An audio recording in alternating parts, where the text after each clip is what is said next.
We also advanced the action for climate empowerment agenda.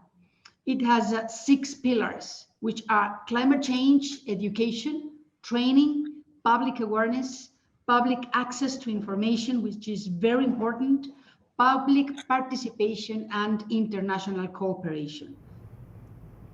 Hello, this is the Global Goals Studio. That clip was from this morning's SDG Action Zone conversation on climate education. It's Planet Day here in the Global Goals Studio. And right now we're talking about biodiversity. It's of critical importance for a thriving world and the UN Sustainable Development Goals.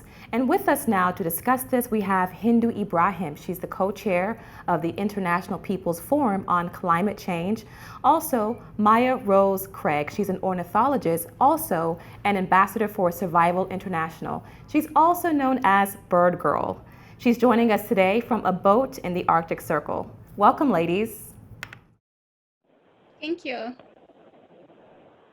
Hindu, I want to start with, thank you so much for being here. Hindu, I want to start with you.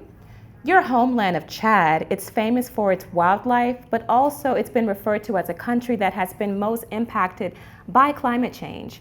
How is climate change affecting your country and specifically your community? Right, you are correct.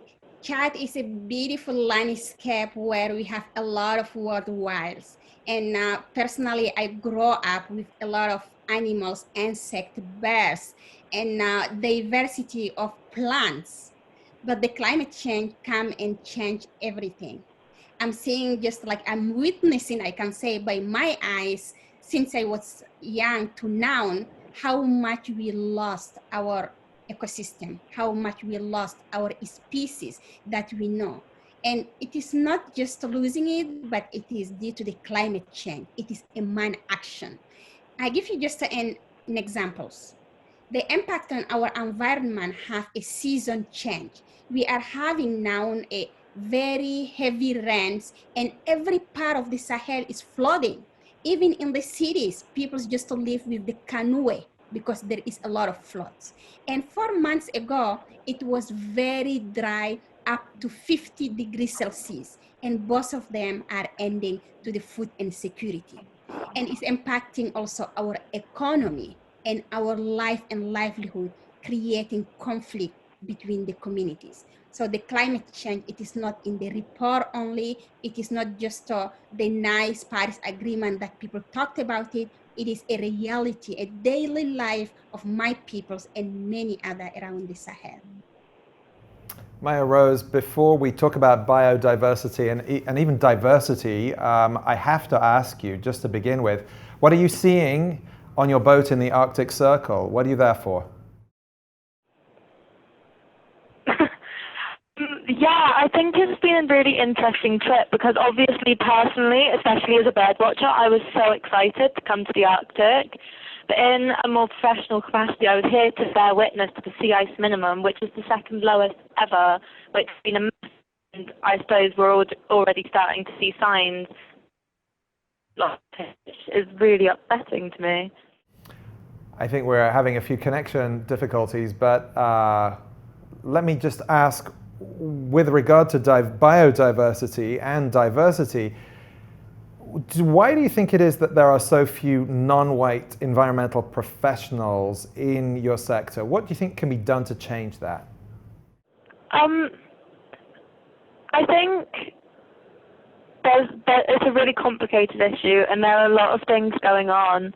But one of the major things that I've been thinking about recently is the fact that I think in the West we have a very white colonial attitude towards global conservation in a way that's really unhelpful to the things that we're trying to work towards. And I think, you know, to an extent, the narrative that non-white people aren't helping with saving our biodiversity globally isn't helpful because there's, you know, thousands of local people, thousands of indigenous people all around the world that really are on the front line, really, in terms of saving our wildlife.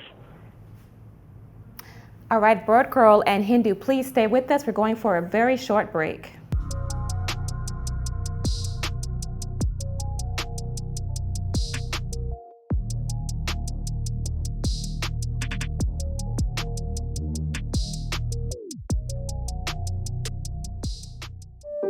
The racial and economic disparities that have long existed in this country have only been widened by the coronavirus and amplified by the most recent acts of injustice.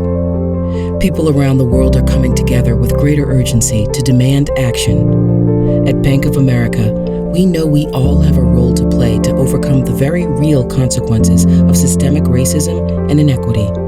This includes individuals, governments, nonprofits, and the private sector. Racial equality and economic opportunity are deeply connected. That's why Bank of America has committed $1 billion over 4 years to address critical gaps in affordable housing, access to healthcare, employment and job skills, and the resources small businesses need to succeed. We can do more, and we need to do more now to further advance racial equality and economic opportunity for all.